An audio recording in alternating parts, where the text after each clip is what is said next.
what the energy companies did was they recognized this play. They learned the technology in the Barnett, which is a shale field that's down in Texas and Oklahoma. Halliburton invented directional drilling. They always knew it was down there. They just didn't know how to get it. They were drilling straight holes down, and they were getting whatever gas they could get out of that straight hole. The technology for directional drilling to put it down the hole, go out 3/4 of a mile, and now they're wagon wheeling them. Instead of just going down and out, they're going down and they're going this direction, that direction, this direction. And the reason they're doing that is they want to leave a small enough footprint on the property as possible so the tree huggers don't say, oh, look, they're making the countryside look ugly. So that is a shale gas well, and it's happening in the Permian Basin, which is in Midland, Texas. It's happening in the Haynesville, which is in Louisiana. It's happening in the Eagle Ford, which is in Texas. It's happening in the Bakken, which is in North Dakota. The beauty of the Marcellus is we are close to 7% of the population in the United States. If you take a census of where we are in relationship to New York down to Washington, D.C., we're the gas station to the East Coast, and that's why it's so prevalent. The other thing is it's the biggest shale play on the continental U.S. marketplace. There is a bigger one up in Canada, but I don't know too many people want to work at minus 60 degree weather, but there is a bigger one up there. So what we're going to get into today, I didn't know, Arthur asked me to come and talk. I said, CEOs got to be smart people. They've started their own companies, their own business. They already have it made, but they may be wanting to learn how to get a little piece of that Marcellus pie. So I'm going to try and teach you that. I'm also going to try and dispel this, that we are not poisoning all the cows and your trees will not die. All right.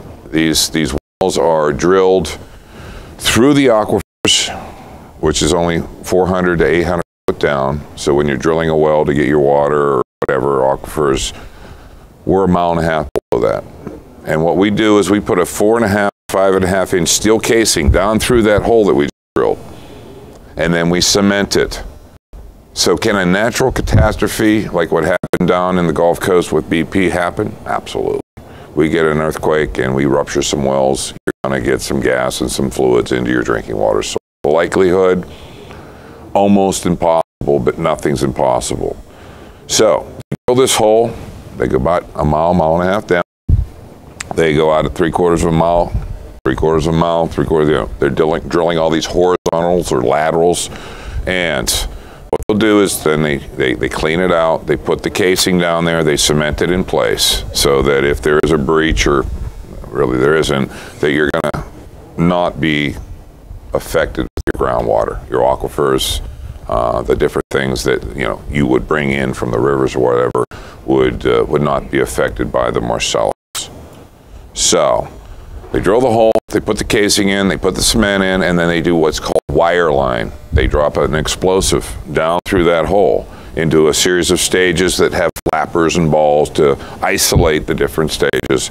They blow a hole through that metal pipe, they blow a hole right through that cement, and they put a fracture lattice or a conductivity into the rock or the shale, and spider web, if you will, going 600 to 800 feet in all kinds of directions, because you want to open up the porosity. You want to be able to go in there and let that gas that's being stored down there for thousands and thousands and thousands of years. And there's another thing. If that gas and those ingredients were going to get into your drinking water, why didn't it already? It can't. All right. We'll talk a little bit more about what that fracture lattice looks like. So you've just blown a hole through your pipe, you've blown a hole into the cement, you've blown a hole into the rock, and you've made millions and millions of microfractures, fracking process, and you've got all this access to gas. Well, you don't want Mother Nature to shut you off, right? So you hydrofrack that well to make that fracture bigger and longer. And then you leave sand behind, which is called proppant open. That sand carries itself up that fracture line. Mother Nature can't shut the Earth's crust down on it.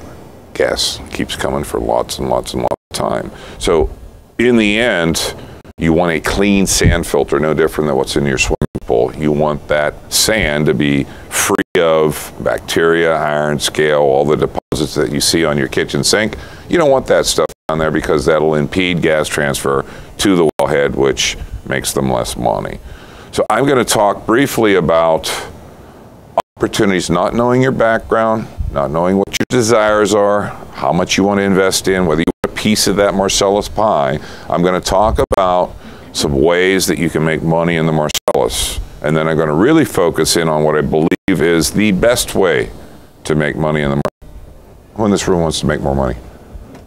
All right, I knew that was going to be unanimous.